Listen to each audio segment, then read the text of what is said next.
Assalamualaikum warahmatullahi wabarakatuh. Waalaikumsalam warahmatullahi wabarakatuh. Selamat siang Bapak Ibu guru semua. Siang. Alhamdulillahirobbilalamin. Pada kesempatan kali ini kita bisa berkumpul dalam acara diseminasi budaya positif. Di mana pada kesempatan kali ini saya Ibu Ade Cici Nurjana, CGP angkatan 10 mau menyampaikan beberapa hal mengenai budaya positif. Di mana kemarin di modul 1.4 aksi nyatanya harus disampaikan kepada Bapak Ibu guru semua yang ada di sini.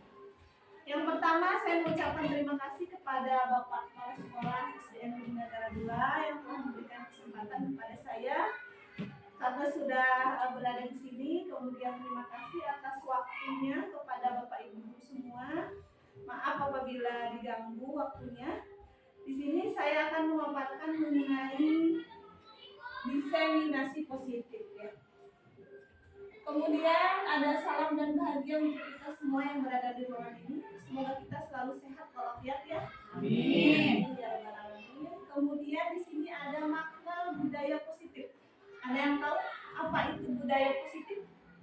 Bapak Ibu semua Kebiasaan baik. Ya, bisa aja kebiasaan baik bisa.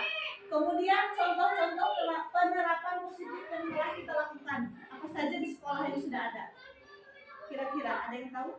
Menjaga kebersihan lingkungan sekolah. Iya, nah bisa juga menjaga kebersihan lingkungan sekolah atau juga datang tepat waktu. Itu sama budaya positif ya.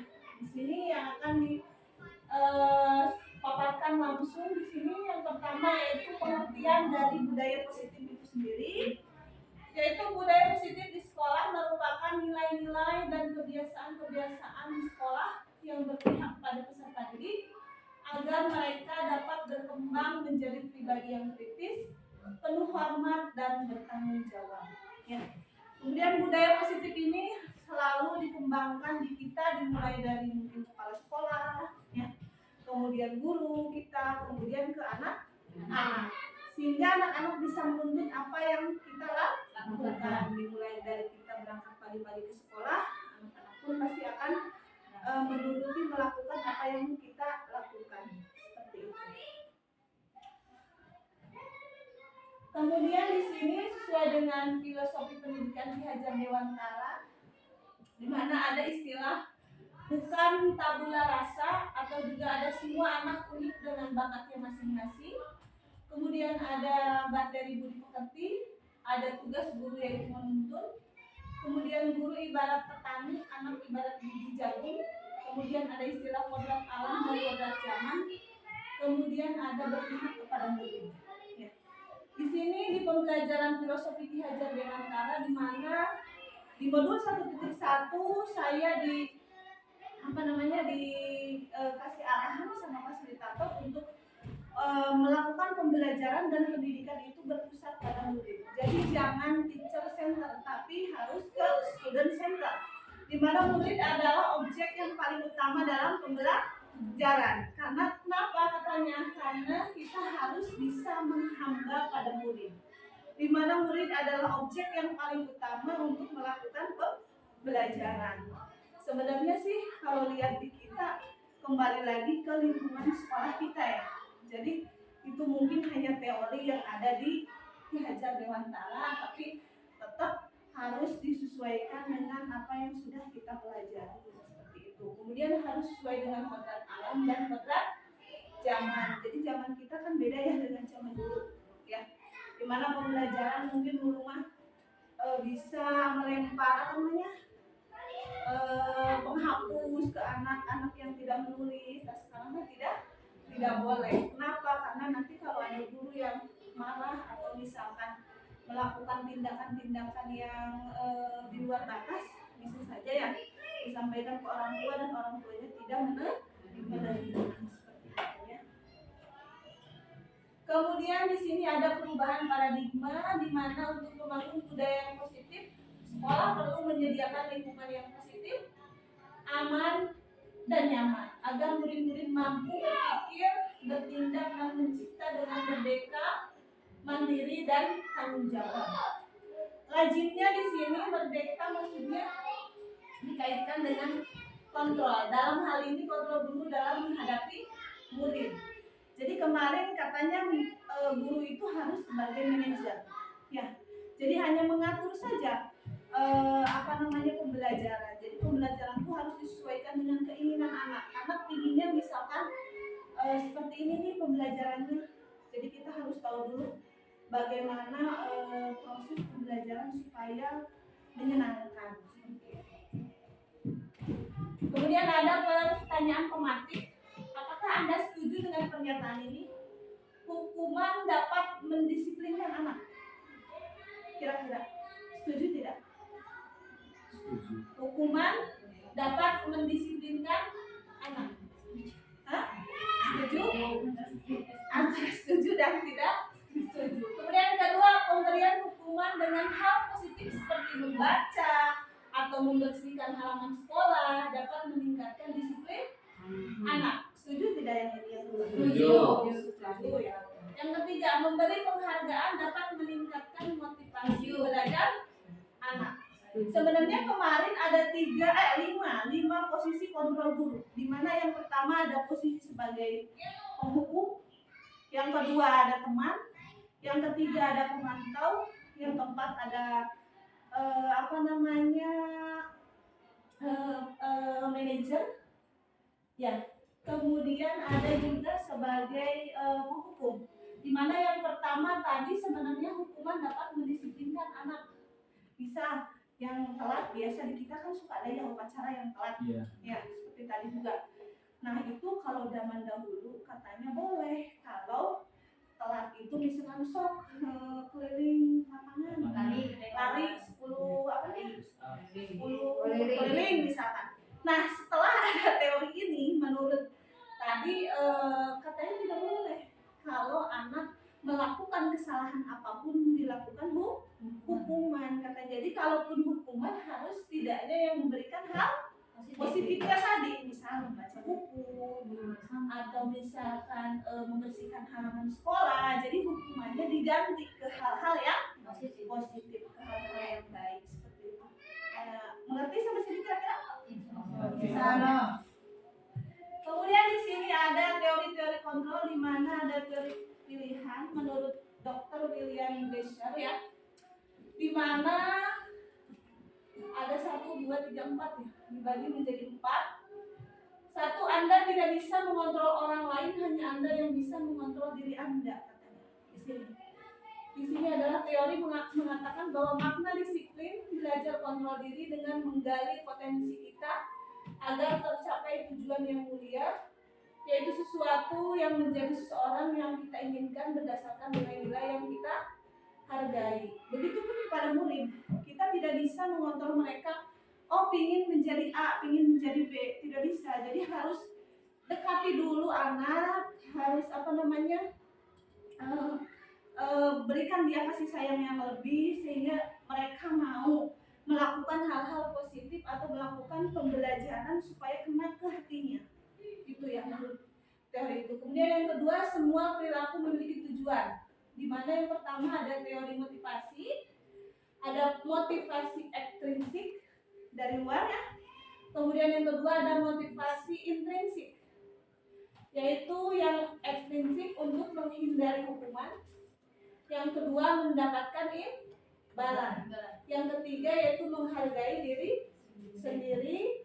Kemudian itu intrinsiknya nilai-nilai kebajikannya yaitu keyakinan kelas. Nah ini pernah nggak melakukan keyakinan kelas sebelum pembelajaran? Bila contoh membuat kesepakatan kelas. Sudah berarti ibu mungkin bukan ya, guru senior sudah selalu melakukan keyakinan kelas. Nah ini sebenarnya harus selalu dilakukan setiap awal pembelajaran. Jadi kita buat dulu kesepakatan kelas dengan anak apa yang akan kita lakukan selama periode 6 bulan ke depan.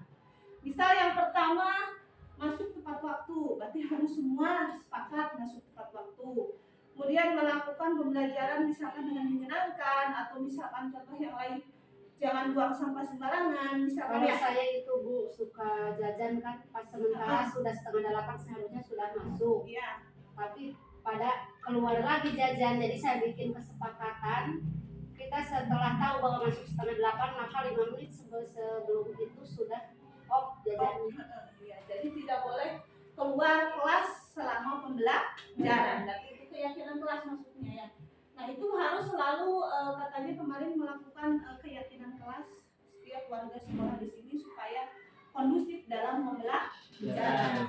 Kemudian juga yang ketiga ada model berpikir menang-menang katanya. Kemudian ada kolaborasi dan konsensus menciptakan pilihan baru. Nah ini tadi 5 posisi kontrol dulu ya. Penghukum, pembuat rasa bersalah, teman, pemantau, dan manajer. Sebenarnya 5 ini bisa aja di kita ya.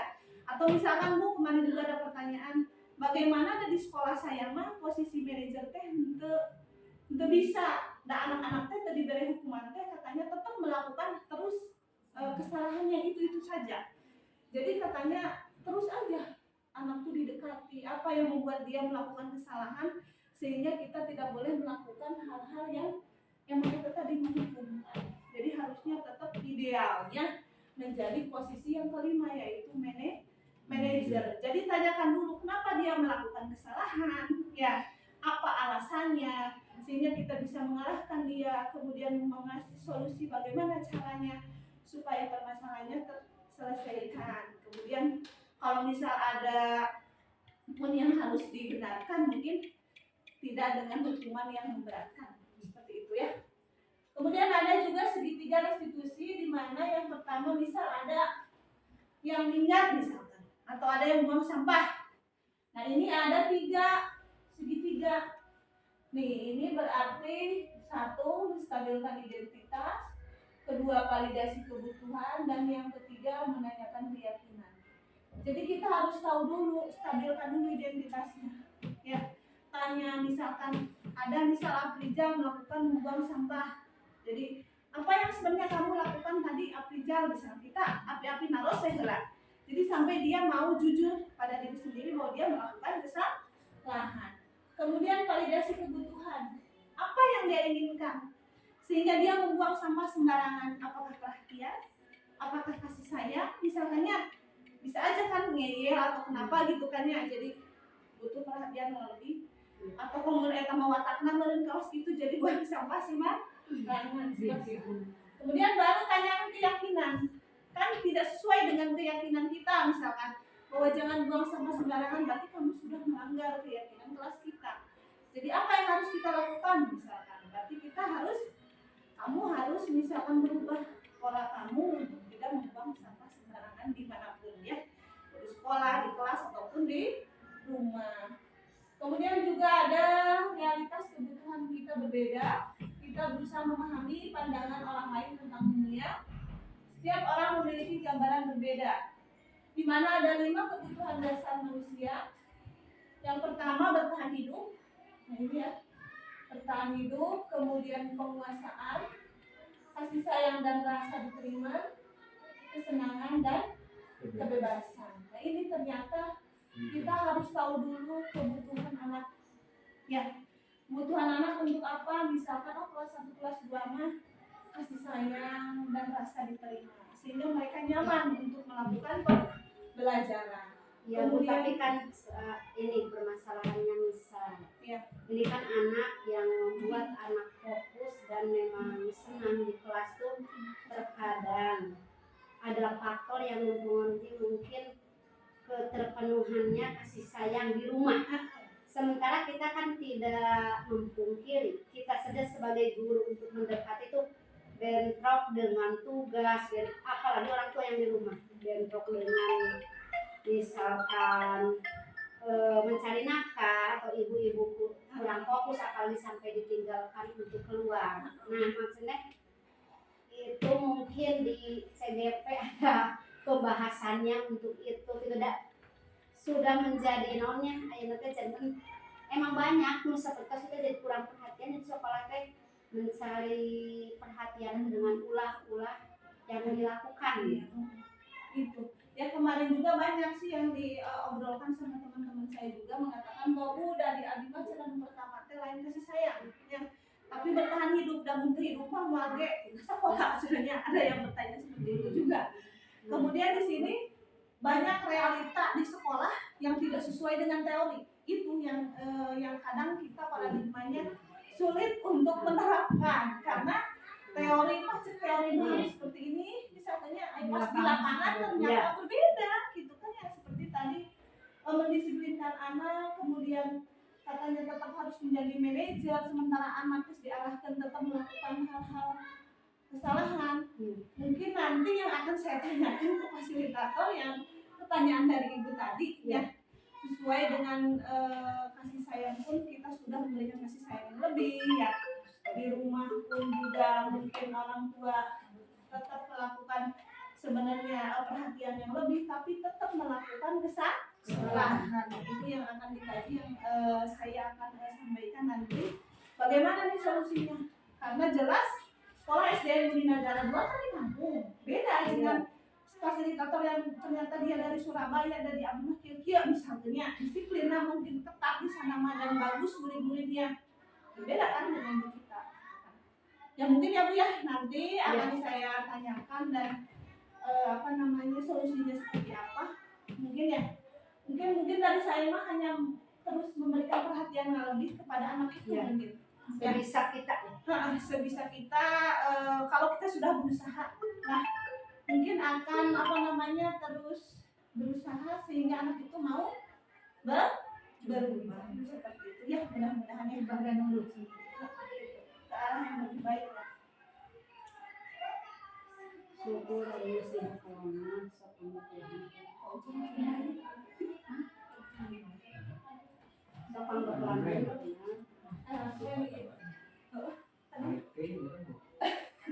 langsung yang ini perubahan paradigma stimulus respon teori kontrol. Siapa sesungguhnya yang memiliki kontrol? Yang pertama stimulus respon, yang kedua teori kontrol. Di sini kita mencoba mengubah orang agar berpandangan sama dengan kita. Ini sesuai dengan stimulus.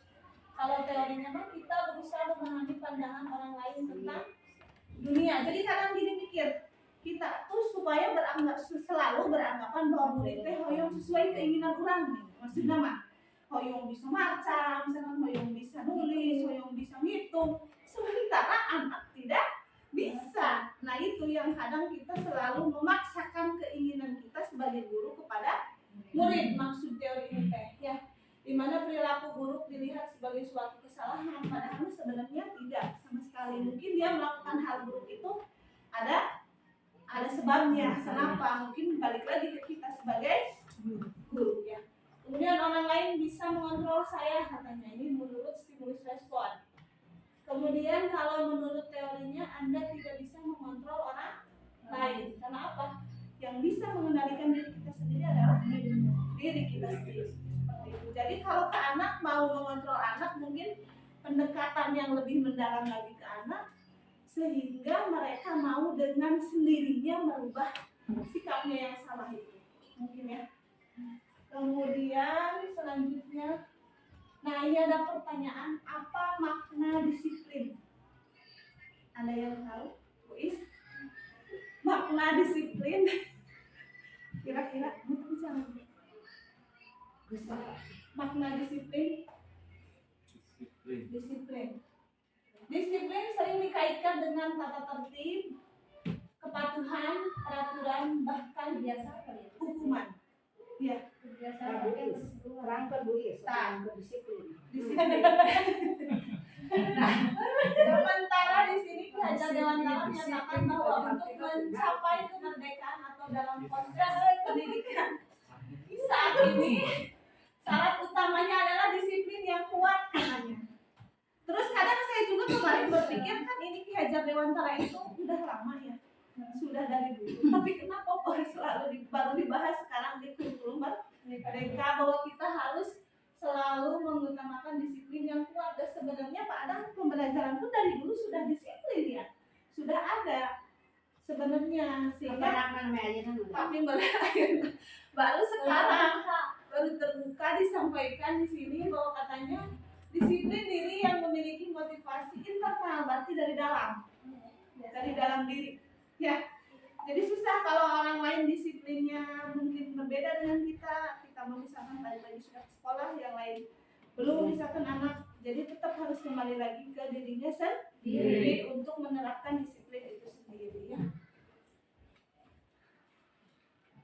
Sampai ini. Kemudian ada teori motivasi perilaku manusia.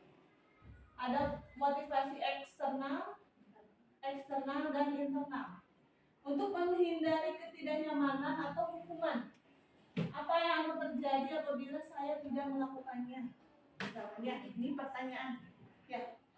Kemudian untuk mendapatkan imbalan dari orang lain atau institusi, apa yang akan saya dapatkan apabila saya melakukannya?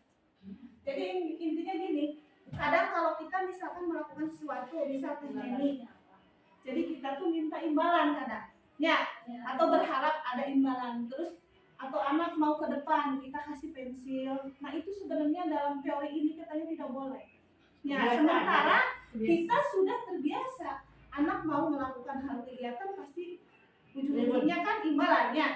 Nah, jadi kadang katanya imbalannya dirubah, Bu boleh minta tepuk tangan katanya, ucapan oh iya bagus katanya, tingkatkan lagi prestasinya. Jadi hanya dengan sebatas kata-kata pujian, jadi tidak boleh dengan barang, benar Bu, seperti itu ya. Tapi kan kita sudah terbiasa ya, itu ya yang mungkin patut dirubah, dan perubahan itu tidak instan, harus menerus bertahap, itu yang sulit mungkin ya. Kemudian untuk menghargai diri sendiri, saya akan menjadi orang yang seperti apa bila saya melakukannya. Nah ini berarti motivasi dari diri sendiri ya, seperti itu. Kemudian ada nilai-nilai kebajikan universal ya, di mana setiap perilaku atau perbuatan memiliki suatu tujuan ya. Dr. William Glasser pada teori kontrol 1984 di sini. Kemudian ada nilai-nilai kebajikan yang kemarin sesuai dengan profil pelajar Pancasila. Yang pertama ada beriman, bertakwa pada Tuhan Yang Maha Esa dan berakhlak mulia, mandiri, bernalar kritis, berkebudayaan global, bergotong royong dan kreatif. Ini sesuai dengan kemarin pada saat kita membahas visi ya, yang ada di kurikulum Merdeka. Mungkin sudah pada tahu ini Mah ya, P5 ya. Nah ini budaya positif. Apa ini sekali?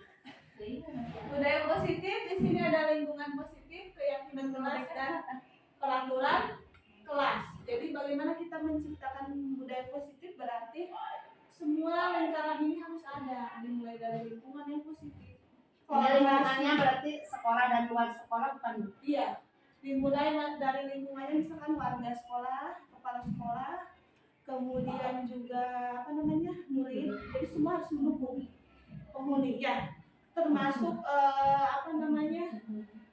yang ada di lingkungan sekolah seperti itu ya. Jadi harus ada kolaborasi dan kerjasama bagaimana kita bisa menciptakan budaya positif. Jadi kalau tidak ada argumen atau kerjasama sulit. Jadi harus adanya kerjasama. Pemroyongnya. Keyakinan kelas pun sama. Keyakinan kelas atau misalnya keyakinan sekolah, nah itu. Dan juga peraturan kelas. Nah ini keyakinan kelas, hukuman dan penghargaan. Mengapa tidak peraturan saja? Mengapa harus keyakinan kelas? Ada yang tahu? Kira-kira mengapa tidak peraturan saja? Kalau peraturan mungkin cenderung penekanannya serasa kurang ya, beda dengan keyakinan. Apa yang melakukan ya.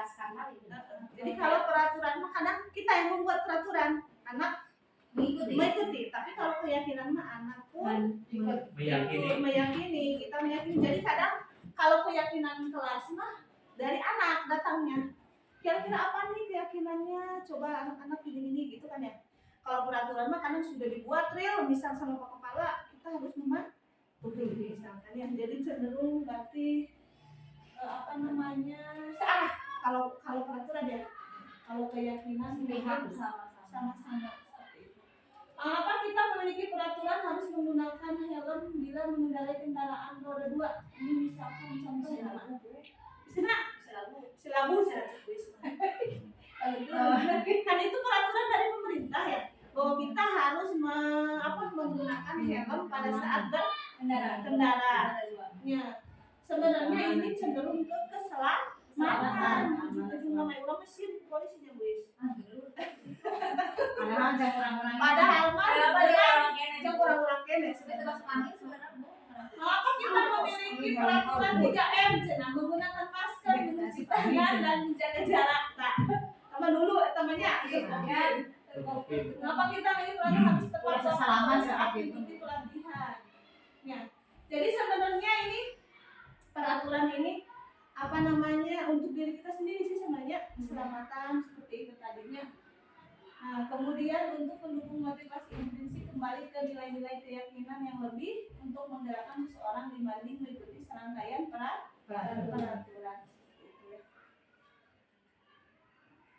Nah, ini ada keyakinan kelas, di mana yang nilai-nilai kebajikan atau prinsip-prinsip universal yang disepakati bersama secara universal, lepas dari latar belakang suku, negara, bahasa maupun agama. Sebenarnya sih mungkin seperti Bu ya, keyakinan kelas sebenarnya sudah ada mungkin dari dulu ya, mungkin karena cuman tidak ditempel di dinding ya, semua pasti sudah seperti di kelas-kelas pun guru-guru senior pasti selalu melakukan berbagai keyakinan kelas, cuman kita tidak menerapkannya saja mungkin ya, belum. Jadi setelah pembelajaran ini mudah-mudahan ya bisa ada keyakinan kelas ya, sehingga pembelajaran bisa berlangsung dengan baik dan tentunya memaparkan ya tadi budaya positif di sekolah. Kemudian ada contoh pembentukan keyakinan kelas. Di sini ya bersifat abstrak daripada peraturan. Keyakinan kelas berupa pernyataan-pernyataan yang universal. Keyakinan kelas hendaknya tidak terlalu banyak katanya. Jadi hanya poin-poin penting saja. Bisa datang tepat waktu. Jadi katanya kemarin tuh Bu jangan tidak membuang sampah sembarangan. Jadi harus katanya tidak memojokkan hal yang negatif. Jadi buanglah sampah pada tempatnya. Gitu Bu harusnya mah. Atau misalkan tidak boleh minggat, jangan kata tidak yang dibuatnya. Jadi misalkan pulang tepat waktu. Jadi sebenarnya diganti uangnya. Kata-kata negatif positif. Negatif ke positif. Tepat waktu. Tapi kemarin yang dibahasnya di Lokakarya sama Pak Agus Rizal sebenarnya enggak bisa sebentar sih, cuma salah kata unggul mungkin yang harus dirubah, jadi tidak membuli, jadi harus lebih menyayangi teman, mungkin gitu kan kata-kata teh. Jadi harus dirubah ke hal-hal yang positif. Berarti salah. Terima kasih dengan tidak berjualan depan gerbang. Salah. Terima kasih. Jualanlah di sana. Nah, jadi kata-kata kan punya Hati berjualan lah di lapangan sana. Nah, berarti gitu mungkin ya. Terima kasih. Jangan kata anu negatif cina jangan tidak ulah cina kemarin saya hati mama. Ganti dengan hal positif, hal positif. Jualan kelas. Contoh ilmu Guru dan murid yang saling menyayangi. menyayangi. Nah, Ada tulis ulah sasarekan bae. Itu bentuk sayangku. Itu bentuk kami sayangnya. murid yang semangat belajar. Nah, kami murid yang peduli dengan teman-teman. Kita nggak boleh. Tak inti nama. Jadi, ayo dulu mah berencana membuli, misalnya dia. Atau kebutuhan Mengeceng. Nah, ini diganti kata-kata nanti yang positif. Nah, ini peraturan selalu kembali. Tapi gimana tuh kalau ada kan anak-anak lebih keseringan mendengar ulah gelut. Nah, kita mah tanggal jadi kita Gelut lah di tempatnya. Kalau kata ulah jangan gitu ya, kita masih Gelut teh sakit.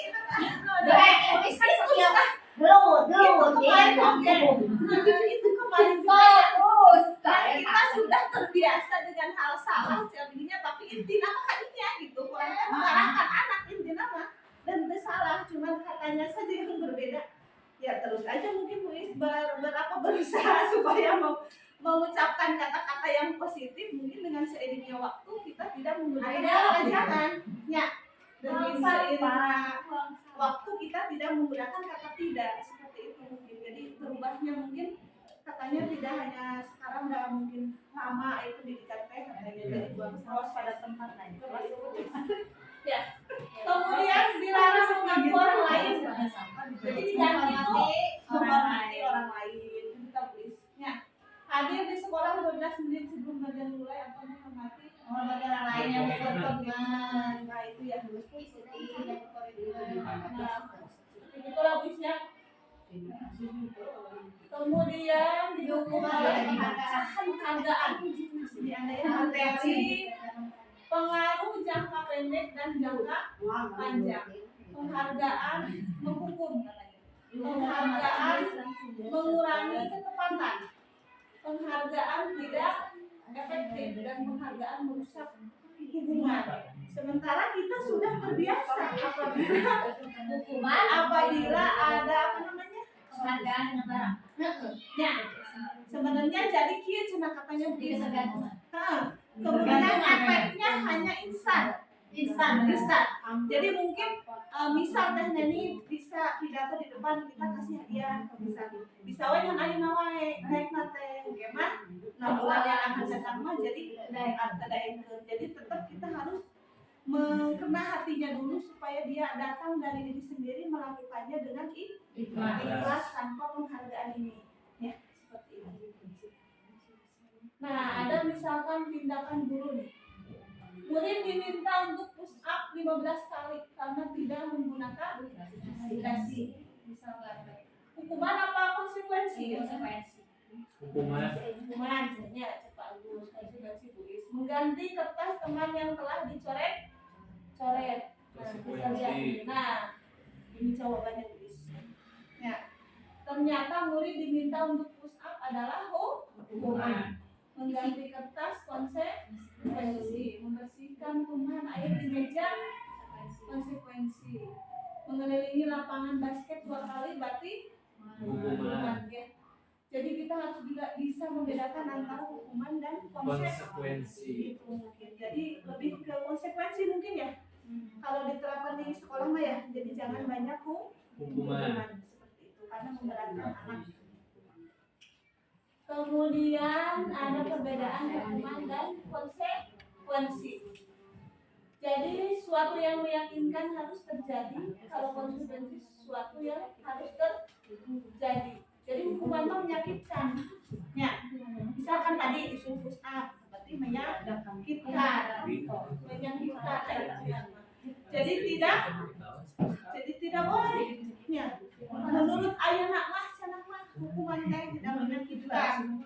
Jadi lebih baik kasih konsekuensi yang misalnya tadi melakukan hal-hal yang positif. Ya. Kemudian ada identitas gagal dan identitas sukses. Di sini kalau gagal berarti memberikan hukuman kan? Ya. Jadi kalau kita katanya masih menerapkan hukuman berarti cenderung ke identitas gagal katanya ya. Tapi kan terbiasa orang pada rata-rata adik pun di kelas sama bapak ibu ya. Kalau misalkan tadi kalau betul racun nak sok ibu dianu sok diancam seperti itu kan sebenarnya nggak baik sebenarnya. Oh penting. Sok sebenarnya kita sih sudah terbiasa dengan hal itu. Mungkin setelah pembelajaran ini saya mengasih informasi tentang budaya positif. Mudah-mudahan tidak lagi hal-hal yang memberikan hukuman memberatkan kepada anak seperti itu ya. Kemudian ada konsekuensi dan restitusi. Restitusi itu pilihan. Beri pilihan kepada anak, bisa membuang sampah sembarangan, kira-kira apa yang akan kamu lakukan karena itu kan salah. Ya. Jadi cari solusi diri anak itu mau apa. Jadi tanpa harus disuruh sama kita seperti itu ya. Kemudian ini ada kebutuhan dasar manusia. Ada kasih sayang dan rasa diterima, penguasaan, kebebasan, kesenangan dan bertahan hidup. Ini gimana? Kasih sayang. Semua kita butuh kasih sayang dan rasa diterima. Ya ini adalah katanya kebutuhan dasar manusia. Jadi semua ini harus ada pada diri manusia, termasuk pada anak katanya pada murid. Jadi kita harus menerapkan kasih sayang tadi, bertahan hidup. Tapi kalau bertahan hidup kita harus kasih makan pas setiap hari enggak ya? Jadi mungkin maksudnya bertahan hidup di sini ya tetap kalau masalah makanan itu berarti orang tua yang bertanggung jawab ya, seperti itu. Kemudian kesenangan, senangnya anak belajar seperti apa nih? Masih beragam metode pembelajarannya harus beragam. Yang di luar kelas. Kemudian kebebasan. Maksud kebebasan di sini bebas culuk bukan, tapi bebas berpendapat katanya. Anak mampu mengeluarkan ide-ide, gagasan apapun itu harus kita terima. Jadi sehingga kita tahu apa yang mereka inginkan, gaya belajar yang seperti apa yang mereka mau misalkan. Kemudian juga penguasaan, mungkin penguasaan ke materi ya. Materi harus dikuasai dengan baik oleh anak, seperti itu. Kemudian ada juga contoh, Ibu Ani, guru kelas 5 di SD Pelita Hati, sedang bingung menghadapi ulah salah satu murid di kelasnya. Agus katanya Pak Punten ya. Beberapa anak telah datang Agus yang seringkali meminta bekal makan siang. Mereka dengan paksa, jika ada menghadapi situasi seperti itu, Ibu Ani, apa yang akan Anda lakukan? Menurut Anda kira-kira apa alasan Agus melakukan hal itu? Belum sarapan. mungkin tidak bekal dari rumahnya. Itu tuh, seringkali meminta bekal makan siang mereka dengan paksa kepada temannya dan Anjana kan temekelnya. Jadi dengan baik. jadi apa itu kasih sayang, kebutuhannya Kebutuhan bertahan hidupnya. bertahan hidup. Apa tadi teh penguasaan kesenangan, Kebebasan. Bertahan hidup. Bertahan hidup sekarang mendina manusia kelaparan udah kebiasaan yang bertani udah biasa. Karena memperlihatkan kekuasaan Bu. Jadi kata ketua belum. kelas itu. Maaf bagus ya, bukan bagus itu ya, ini Hanya kesamaan nama. hanya kesamaan. Apabila jawaban Agus karena ia lapar dan orang tuanya tidak membawanya bekal makan siang, kebutuhannya adalah bertahan hidup. Jadi ada beberapa versi ternyata jawabannya. Bisa juga Bu.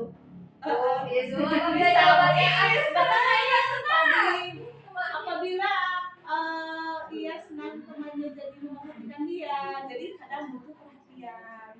Jadi Sayang. aja. Guru dong jadi perhatian. Jadi jahil, kadang berenang lapar-lapar teuing. Kemudian dia merasa hebat karena temannya jadi takut dan menuruti keinginan. Jadi keinginan untuk diakui.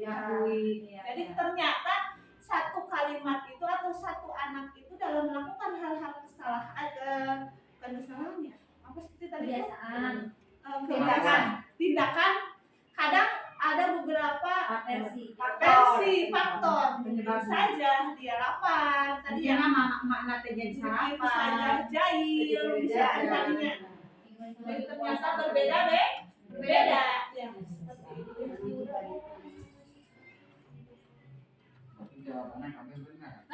Jadi tak ada jawaban salah sama dia Pak. Hanya Yang jawab masing-masing saja. Jadi ternyata hanya itu dia tadi pendapat semua orang pun katanya tidak ada yang salah, semua benar pendapatnya. Jadi tergantung kita menyikapi dari bagaimana sudut pandang mereka masing-masing. Seperti ini.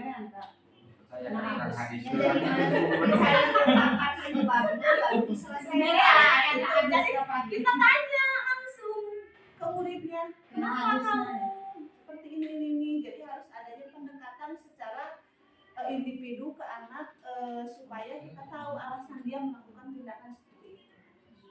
Kemudian ada restitusi. Restitusi adalah proses menciptakan kondisi bagi murid untuk memperbaiki kesalahan mereka sehingga mereka bisa kembali pada kelompok mereka dengan karakter yang kuat, katanya di sini ya, menurut Bausen 2004. Ini banyak nih posisi kontrolnya ya, hukum tadi ya, pembuat merasa bersalah, teman, pemantau, dan manajer. Jadi sebenarnya posisi 5 ini guru untuk anu salah sih sebenarnya. Ya, Iya. cuman katanya yang cenderung mungkin sedikit menghukum juga, Bu, kadang saya katanya di SMKN 1 Majalengka ada yang bertanya kemarin posisi manajer teh teendah teleres kumaha da budak teh anak henteu nurut nya. Bagaimana sebenarnya posisi manapun bagus sih guru, cuman mau menghukum tapi tetap harus dengan hal positif tadi. Tapi kalau menurut teori yang ideal adalah manajer. Jadi kadang kita terganggu ke lingkungan sekolahnya aja. Mana nih posisi yang tepat, apakah sebagai pemain ngobrol dengan anak seperti di taraf SMA, SMK kan didekati ya, seolah-olah sebagai teman seperti itu. Kemudian ada sebagai pemantau juga, misalkan ya benar tuh anak kita kecil dipantau seperti itu. Kemudian ada membuat rasa bersalah. Kadang saya nih, kamu nah atau kadang kami dia merasa sebenarnya udah budaknya salah gitu. Padahal kan jangan menjudge anak salah, harus selidiki dulu. Kadang saya merasa udah salah nih di kelas, so kadang posisi orang teh membuat anak merasa bersalah seperti itu. Jadi terus saya jadi di kelas jadi bully keberapa jangan seperti itu ya.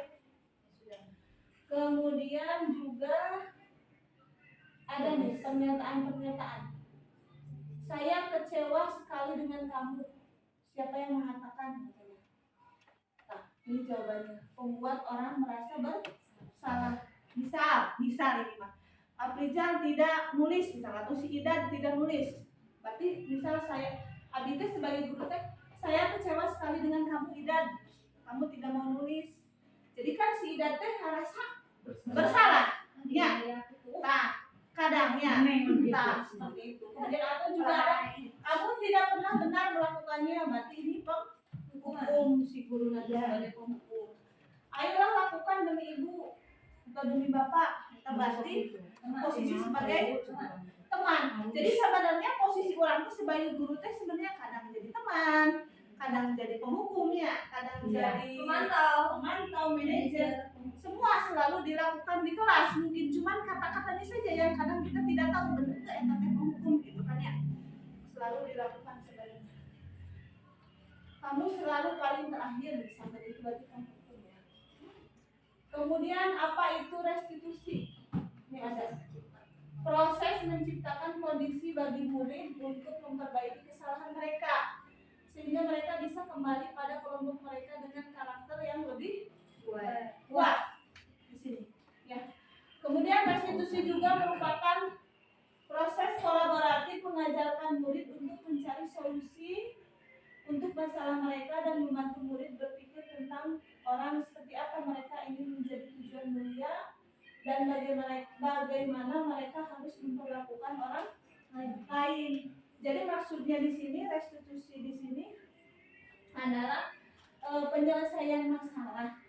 Dimana kalau misalkan ada masalah di sekolah anak seperti tadi ada segitiga restitusi itu misal membuang sampah sembarangan, kita harus tanyakan dulu kenapa dia melakukan buang sampah sembarangan itu ya, tanyakan dulu itu dimaksudnya di restitusi. Kemudian bukan untuk menebus kesalahan, ini ciri-cirinya ya, belajar dari kesalahan, memperbaiki hubungan, tawaran bukan paksaan, restitusi menuntut untuk melihat ke dalam diri, restitusi mencari kebutuhan dasar yang mendasari tindakan, restitusi diri adalah cara yang paling baik, kemudian juga karakter bukan tindakan, dan juga fokus pada solusi. Jadi solusi menangani pada saat anak melakukan kesalahan. Nah ini maksudnya di sini Pak. Ada segitiga restitusi, ada menstabilkan identitas, kemudian validasi kebutuhan. Nah ini menstabilkan identitas. Riza, tadi kamu melakukan apa? Misalkan ada laporan dari Pak Dadang misalkan atau dari Pak Ujang di PAI, kamu tidak mengerjakan tugas misalkan, itu validasi tindakan. Kemudian validasi kebutuhannya, kenapa kamu melakukan itu, apa yang kamu ingin kemudian juga baru tanyakan keyakinan, sudah sesuai nggak dengan keyakinan kelas kamu tidak mengerjakan PR. Oh misalnya si Abdi Gabe, ya saya tidak mengerjakan PR, misalnya saya tidak bisa mengerjakannya. Nah, apa yang akan kamu lakukan misalkan? Berarti kan harus melakukan bukan hukuman ya, tindak lanjut solusinya seperti apa? Apakah bimbingan misalkan berupa ujian PAI, PAI, apakah diberi arahan mendalam pengayaan materi supaya anak mengerti misalkan seperti itu. Kemudian ini ada contoh ya, Anto Dino sedang bermain bersama di lapangan basket dan tiba-tiba terlibat dalam sebuah pertengkaran adu mulut. Dino pun menjadi emosi dan mengadakan kontak fisik, menarik kemeja Anto dengan kasar. Nah ini mah sampai kancingnya lepas. Tapi di sini Ibu Suti melanjutkan bahwa membuat kesalahan hal yang manusiawi kan. Jadi ternyata malah ibu guru mengatakan nggak apa-apa katanya ya, kesalahan teh ternyata manusia. Ibu pun pernah melakukan kesalahan misalkan ya. Kemudian namun kita cari solusinya. Apa nih kira-kira solusinya? Ya, yang lebih efektif misalkan. Jadi dibawalah ke ruang kepala sekolah, ditanyakan bagaimana untuk mencari solusinya. Banyak ya. Nah di sini posisi kontrol apa yang telah dipraktikkan oleh kepala sekolah dan Ibu Suti, hal apa saja yang melakukannya sehingga Anda berkesimpulan demikian. Di sini kan garut cari ya. Kemudian kancingnya lepas, misal si Aji Susi udah misalkan ya. Nah karena Ibu Suti tidak mau disalahkan misalkan, dibawalah ke ruang kepala, dikasih arahan. Pasti posisi apa yang bagus itu adalah katanya posisi manajer ya, dimana kita harus mencari solusi yang tepat untuk melakukan tindakan-tindakan kepada anak yang melakukan kesalahan. Jadi diselesaikannya harus dengan restitusi tadi, segitiga restitusi yang menanyakan masalahnya apa, kenapa melakukan gelut ya. Kemudian tanyakan juga keyakinan kelas seperti itu. Kemudian ada refleksi, hal baru apa yang mengubah paradigma saya yang saya dapatkan. Contoh, perasaan apa yang muncul selama mengikuti sesi ini, khususnya mengenai makna disiplin dan motivasi intrinsik.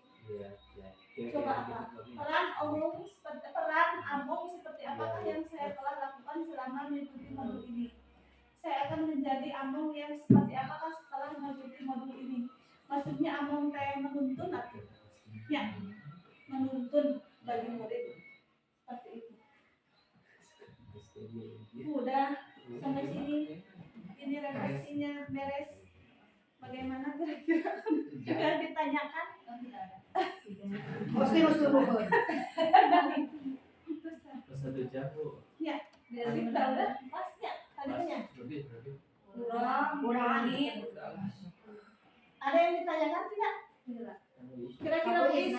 hal baru apa yang mengubah paradigma saya atau yang saya dapatkan dari saya memaparkan budaya positif ini? Kira-kira. Dan sebenarnya jujur saya juga di CGP ini yang belum mengerti seperti visi. Yang dianggap baru mah dari tadinya yang kita suka beranggapan bahwa kita dengan anak itu bagaikan teman gitu ya, lebih dekat. Tapi sekarang manajer kesannya kayak bawahan dengan atasan misalnya, kayak lebih mengatur gitu. Kan kalau teman mah kedekatan anak pun lebih terbuka gitu. Dan setelah mendapat penjelasan ini jadi agak bertanya-tanya, oh manajer berarti arahnya ke sana.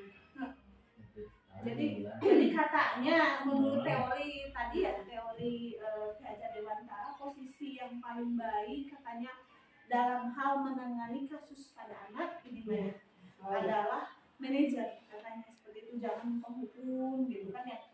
Kemudian juga kalau di sekolah mungkin tadi berarti berpusat pada murid. Kemudian ada perasaan apa yang muncul selama mengikuti sesi ini, khususnya mengenai makna disiplin dan motivasi intrinsik. Kira-kira apa, Bris? Apa?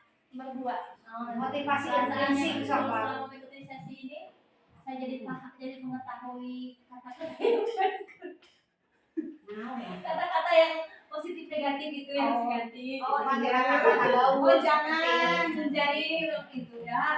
yang tadi ke yang dengan kelas. Kalau motivasi intrinsik mungkin dari dalam Bu. Tadi yang seperti tadi yang saya katakan ini misalkan ikut lomba karena diberi penghargaan. Jadi kalau bisa katanya penghargaannya dirubah itu supaya motivasinya datang dari diri sendiri. Peran among, maksudnya peran among itu kan menuntun. Jadi sesuai dengan tulisan Dayani dengan naon geuning bangun karso naon nih bahasa eta bahwa harus sebagai among katanya menuntun anak. Nah itu ya. Menuntun anak lebih ke hal-hal positif supaya anak mau mengikuti apa yang kita lakukan katanya. Saya akan menjadi among yang seperti apakah setelah mengikuti modul ini? Menyenangkan. Yang lebih menyenangkan untuk murid ya seperti itu. Ada ya mungkin maaf ya Bapak Ibu guru misalkan kalau ada salah-salah kata juga maaf misalkan karena saya berdiri di sini Pak Kepala punten sanes kumaha sanes abi kumaha ada Sama-sama belajar. alasan emang aksi nyatanya harus ngadamel pemaparan budaya positif. Jadi abi carios dari payung dia gitunya salin mungkin Lanjutkan. Karena tadi ada bahan untuk diskusinya. Katanya jadi memaparkan jadi harus katanya transfer ilmu ya transfer ilmu dari kita yang sudah dapat ke teman-teman yang lain. Iya. Betul. Katanya lanjutkan. Menginspirasi. Jadi harus mau katanya mengajak teman-teman yang lain untuk ikut CGP juga. Ya. Jadi harus ikut ya. Bagus Bu Is. Salam tahun depan semoga selalu ada kesempatan untuk gabung di CGP. Karena jujur abi di sekolah izin. Nah, dibayar oke bukan masalah oke gitu tak. Jadi mau tidak mau ada hal-hal apapun harus dilaksanakannya. Seperti itu. Ya. Terima kasih atas waktunya. Mohon maaf apabila ada salah-salah kata. Terima kasih Pak Kepala ya. Wabillahi taufiq wal hidayah. Wassalamualaikum warahmatullahi wabarakatuh. Waalaikumsalam warahmatullahi wabarakatuh. Waalaikumsalam warahmatullahi wabarakatuh. Bagaimana kabarnya hari ini? Baik. Baik. Nah, kemudian di kelas kita hari ini akan membuat kesepakatan kelas atau keyakinan kelas. Ada yang tahu apa itu keyakinan kelas? Tahu. Apa? Coba. Perjanjian. Iya. Perjanjian kita sebelum melakukan pembelajaran. Jadi kita kalau mau melakukan pembelajaran di awal pembelajaran itu harus membuat perjanjian. Kenapa Bu? Supaya apa? Ada yang tahu? Kenapa? Supaya tertib. Benar. Tidak ada pelanggaran di kelasnya. Sehingga kalian belajar dengan kondusif, aman, ya. Jadi kesepakatan kelas dibuat oleh kalian, murid, dan dibuat oleh ibu di sini disepakati. Ya, misal nanti perwakilan tanda tangan ke depan ibu dan KM misalkan atau ke ketua murid di sini siapa misalkan, ya. Nah, adapun jenis-jenis kesepakatan kelasnya atau keyakinan kelasnya, Bu kira-kira apa nih? Kata atau kalimat yang membuat kita supaya bisa kondusif dalam pembelajaran. Ada yang tahu? Coba. 1. Bisa masuk tepat waktu. Nah, ya, masuk tepat waktu. Atau bisa juga dengan melakukan atau selalu memperhatikan kebersihan kelas. Ya, bisa. Coba tadi Ibu sudah membagikan kertas, ya, berwarna-warni. Tulis, ya, tulis kesepakatan kelas kita yang akan disetujui. Nanti yang sudah ditempel di sini. Coba tulis, coba. Ya.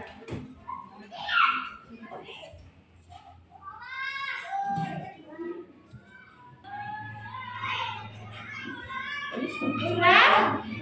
Ada beberapa yang sudah, ada beberapa yang belum.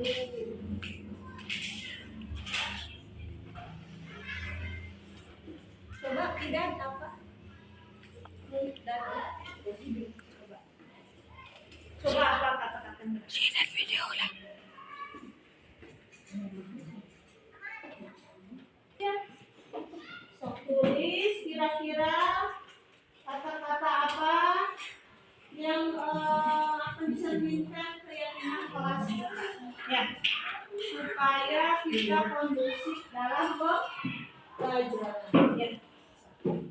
Kira-kira berapa kata? Satu kata aja. Nanti kita kumpulkan di apa namanya, di semuanya sehingga kita bisa menjadi suatu keyakinan kelas ya.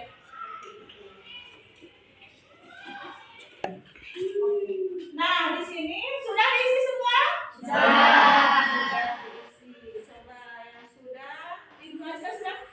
Sudah. Coba ke depan, ditempel di sini. Ya. Naskah boleh? Boleh. Sedikit aja lemnya. Tinggal ditempel saja. Sok di sini. Ditempel. Nanti gua akan bacakan ulang dari semua ini. Kan tadi udah? Boleh. Udah. Oh, lemnya belum ada. Coba tidak dulu. Ya, Abdijal boleh disambung.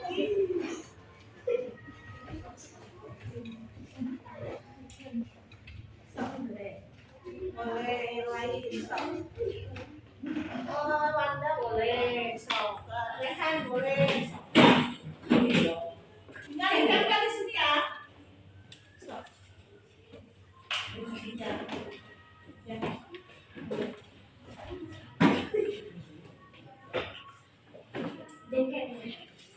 Supaya udah sok. Tinggal ke depan aja sih.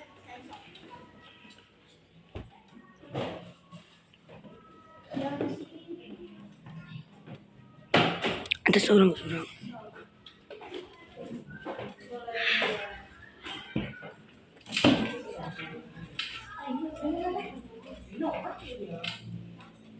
boleh. Boleh. Gak apa-apa. Kalian mau sebelah sini boleh.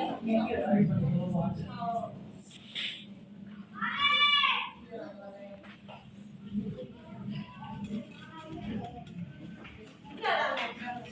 Cimpur. Berdua udah. Udah semuanya laki-laki udah. Perempuan boleh. Perempuan yang di sini boleh. Mau di sini boleh. Perempuan silakan. Cinta yang silakan. Ditempel nanti gua kasih bacakan ide-ide dari kalian. Ya. Coba teh.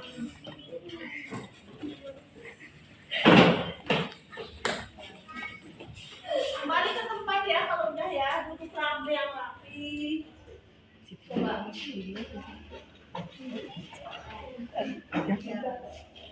Sok sayang semuanya.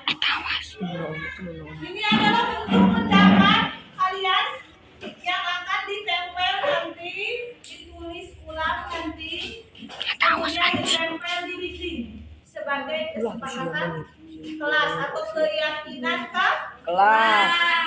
Ya, supaya pembelajaran itu kondusif. Ya, tidak adanya pelanggaran-pelanggaran yang melanggar pembelajaran.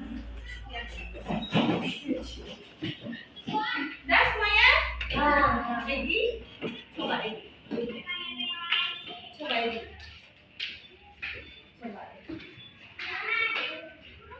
Nah, mau di mana Egi? Boleh. Terserah. Sudah disediakan dua karton untuk menempel. Ya.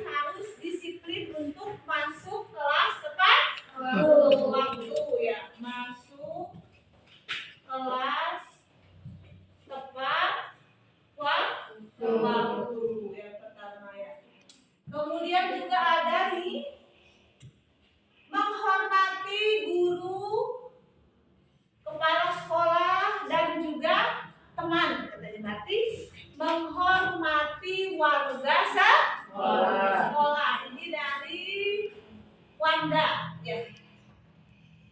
Sepakat ini kira-kira? Menghormati warga sekolah. Tapi harus semua ya.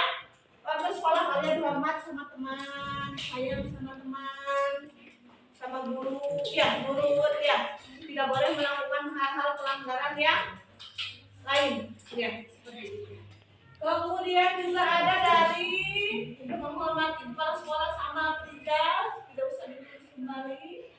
Menghormati guru layanan tidak usah. Menjaga kebersihan benar belum? Belum ya, berarti menjaga kebersihan.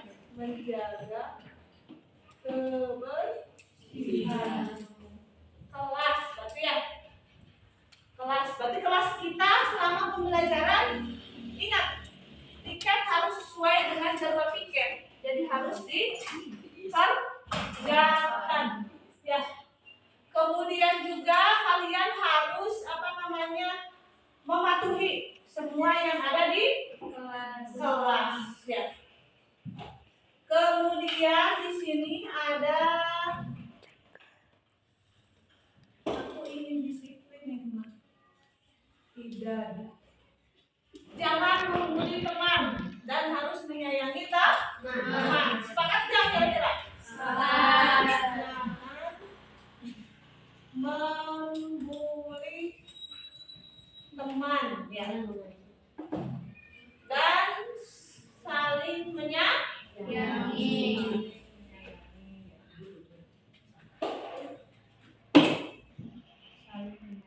Kemudian juga yang perempuan, hidup rukun, kemudian datang tepat waktu, saling menghormati. Saya ingin disiplin, hampir sama rata-rata ya, tapi hampir sama nih rata-rata. Masuk kelas tepat waktu, menghormati warga sekolah, menjaga kebersihan, kemudian jangan mengguli teman dan saling menyayangi. Jadi tidak boleh ya mengejek-ejek sama teman, mengejek-ejek sama orang tua tadi. Oke ya. Kalau ini dilanggar, apa Bu yang akan dilakukan? Nanti kalian harus tahu konsekuensinya. Ya, misal ada arahan dari ibu, berarti ya tidak boleh. Mungkin ibu akan selalu mengingatkan untuk mengingat kembali keyakinan kelas kita. Ya, yang paling penting adalah kalian patuh dan taat terhadap keyakinan kelasnya, sehingga pembelajaran bisa berlangsung dengan baik, nyaman.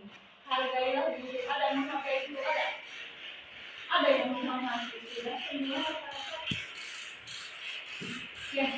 Nah di sini berarti ada kesepakatan kelas yang akan ditandatangani oleh guru kelas, Pak Ibu. Ya di sini Ibu ada Cici dan juga oleh KM ya. KM-nya Rija ya. Nah, Ibu di sini ya menandatangani, kemudian nanti akan ditulis kembali di kertas karton atau di print dan akan ditempel di kelas di sini di dinding. Ya. Paham kira-kira sampai sini? Paham. Coba bisa tanda tangan sepakat semuanya? Tanda tangan aja, enak. Ayo bagus, tanda tangan aja di sini. Gak apa-apa, tanda tangan aja.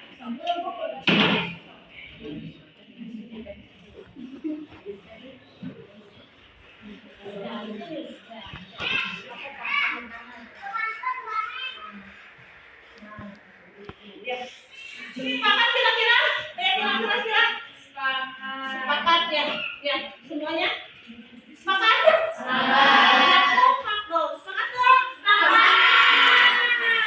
Kalau ada yang melanggar, sawetnya atau misalkan Rizal, Wanda harus tahu konsekuensinya. Kalau Ibu nanti panggil kalau melanggar. Bisa menjaga kebersihan.